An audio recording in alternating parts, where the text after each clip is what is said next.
दर्शकों, एक बार फिर से आप सभी का बहुत-बहुत स्वागत है आपके अपने चैनल पर। मैं रत्नेश हूँ और बिहार में जैसा कि आप सभी को पता है कि चुनावी यात्रा लगातार हमारी जारी है।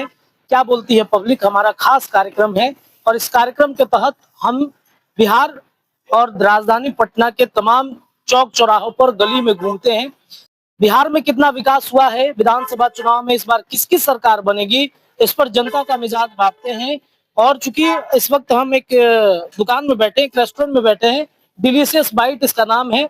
और चूंकि राजनीति के बड़े समझदार व्यक्ति हमें लगे अंदर बातचीत जब हम कर रहे थे तो इनसे हम जानते हैं कि बिहार की राजनीति को ये कितना समझते हैं। क्या बना रहे हैं? हम तो लच्छा पराठा मंचूरियन बना रहे हैं। लच्छा पराठा और मंचूरियन बना रहे हैं। हाँ जी, हाँ जी। कितना पसंद है ये सब खाना वाना बनाना, लोगों को खिलाना? बहुत शुरू से ही बनाना खाना हमें खूब अच्छा पसंद है, खाना और खिलाना। ठीक है। जब हम अभी अंदर बैठे बैठे थे तो खूब चर्चा और कर रहे थे आप पॉलिटिकल चीजों पर। बिहार के पॉलिटिक्स में इंटरेस्ट है कि नहीं आपको? जरूर है, क्यों नहीं है। क्योंकि विधानसभा का चुनाव भी है, तो इस चुनावी माहौल में क्या लग रहा है, किसकी सरकार बनेगी इस बार? सरकार किसी की भी बने, लेकिन जो नया चेहरा उभरता हुआ आया है उसके ऊपर लोगों को ध्यान देना चाहिए। अच्छा। क्योंकि उनके जो वादे हैं उनसे हम रूबरू हैं। वो ऐसा जैसा सोचते हैं, जैसा उनका सोच है, वो सोच बहुत अच्छा है। हो सकता है आगे चल के लोगों को, बिहार के नागरिकों को उसमें सफलता मिले। अगर जितना वादा कर रहे हैं उसमें अगर 50% भी अगर वो पूरा कर देते हैं तो बिहार जो है धन्य धन्य हो जाए। कौन किस चेहरे की बात कर रहे हैं? नाम तो प्रशांत किशोर जी हैं, जो नए चेहरे उभर करके आए हैं अभी, जो वादे कर रहे हैं गरीब को जो है प्रोत्साहित करने का, बाहर ना जाएं वो लोग और यहीं अपने जो है घर में रोजी रोटी मिले उन्हें। हाँ, उनका एक दो वीडियो हमने जरूर देखा, उस पे वो बोले किसे, जैसे वृद्धा पेंशन की बातचीत हो रही थी, उस पे हुई कि पहले वृद्धा पेंशन 400 मिल रहा था, 400 से 1100 रुपया हुआ। तो उस पे हम बहुत खुश हुए कि चलो 400 से 1100 हुआ, कुछ तो हल हुआ। लेकिन ये सोल्यूशन नहीं है। अगर जो गरीब जनता यहाँ रोड पे बैठा हुआ है, किनारे, रोड के किनारे, वो 1100 रुपया में क्या कर सकता है। सरकार को ये चाहिए कि उनको जो है रोजगार दे, लोग मेहनत से काम करें और काम करके अब मतलब कि सफलता की ओर आगे बढ़े। अगर कार्य करेंगे 2 रुपया, ऐसा नहीं है सरकार को ये बोला जा रहा है कि हम आप अपने कोटे से सारा का सारा पैसा ही दे दें। आप ऐसा नहीं करना है, उनको रोजगार दीजिए ना जी। आप उनको रोजगार दीजिएगा, रोजगार बढ़ेगा, वो खुद काम करने में सक्षम है। जब उनके शरीर में अगर ताकत रहेगी, अगर पैसा आएंगे तो वो खुद ही सोचेंगे कि हाँ आगे हमारा विकास कैसे होगा। जब पैसा ही नहीं आएगा तो विकास होगा कहाँ से। इसलिए कोशिश ये होनी चाहिए कि जितना ज्यादा से ज्यादा हो सके बिहार में फैक्ट्री लगे। हम तो 18 साल पंजाब में भी गुजार करके आ गए हैं, अभी बिहार में 2.5-3 साल से हैं। प्रवासी मजदूर रह चुके हैं। हाँ, हम पंजाब में 18 साल से प्रवासी मजदूर रह चुके हैं। हम ट्राइडेंट ग्रुप में तौलिया प्लांट में काम करते थे और वहां से यहाँ आकर के हमने एक अपना कैफे खोला है, delicious bite and tea corner, और यही से हम अपना जीवन यापन कर रहे हैं। लेकिन ये है कि एक हमारा रोजगार मिल जाने से सब लोगों का समस्या का हल नहीं हो सकता है।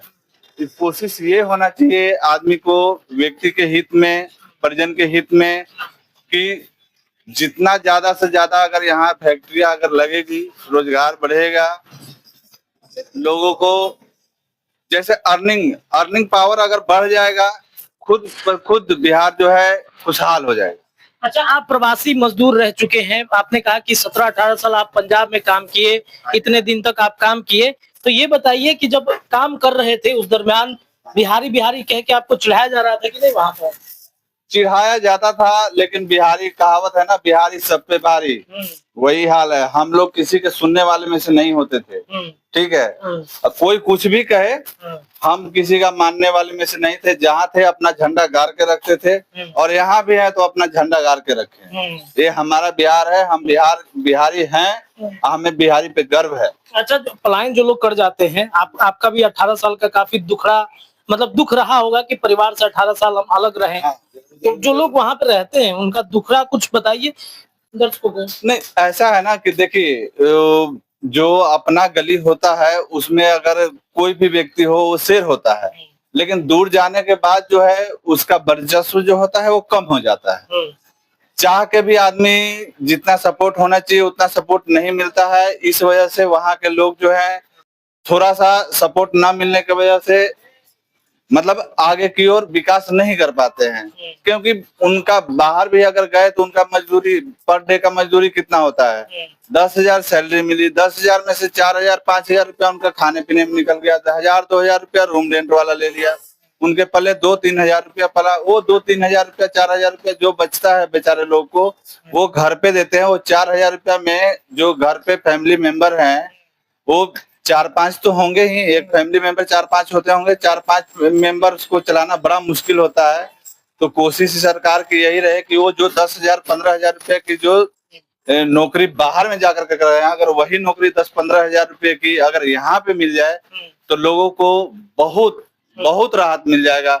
जो रूम रेंट देना होगा ये सब ऐसा वैसा जो करते हैं वो सब अगर पैसा बचेगा तो हो सकता है कि अपना जो है जीवन जो खुशहाल बना सकते हैं। प्रशांत किशोर जिसका नाम आप ले रहे हैं वो कह रहे हैं कि 10-12 हजार का नौकरी हम यहीं पे लगा देंगे, लग रहा है कारगर है 10-12 हजार की नौकरी? जरूर हम उनके फेवर में हैं।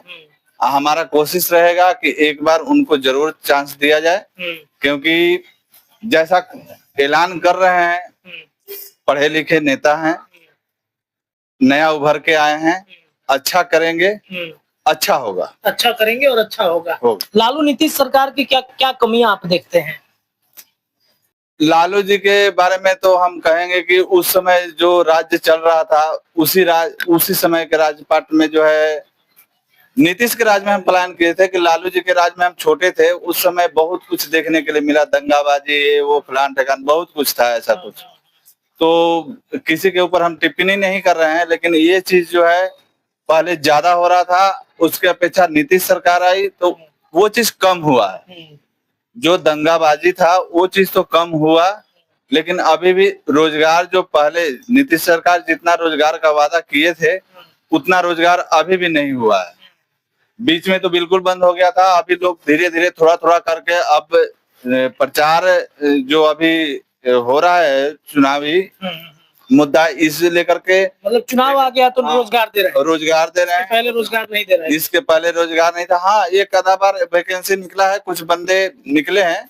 पहले तो लालू जी के राज में ऐसा था कि मेरिट वाले बंदे जो होते थे उनको रोजगार मिलता नहीं था, बेचारे वो अपने मतलब कि माँ बाप का पैसा लगा करके पढ़ाई किया, खेत बेच के पढ़ाई किया, और मेरिट रहने के बावजूद भी नौकरी अगर नहीं हुआ तो वो नक्सलवादी हो जाते थे, ऐसा था। लेकिन वो नीति अब नहीं है, उसमें कुछ सुधार आया है, लेकिन अभी और सुधार लाना बहुत जरूरी है बिहार। तो प्रशांत किशोर का आप सपोर्ट करते हैं? जरूर जरूर। चलिए देखिए, आपका नाम हम नहीं पूछ पाए, नाम बताइए आप। मेरा नाम मुकेश कुमार हुआ। मुकेश जी हैं और इनका डिलीशियस बाइट एक छोटा सा कैफे है, रेस्टोरेंट है, वो चलता है और यहाँ पे लच्छा पराठा ये बनाते हैं। इसके अलावा भी कई ऐसी डिशेज हैं जो बनाते हैं ये, और ये खिला रहे थे तो हमारी नजर इन पर पड़ी।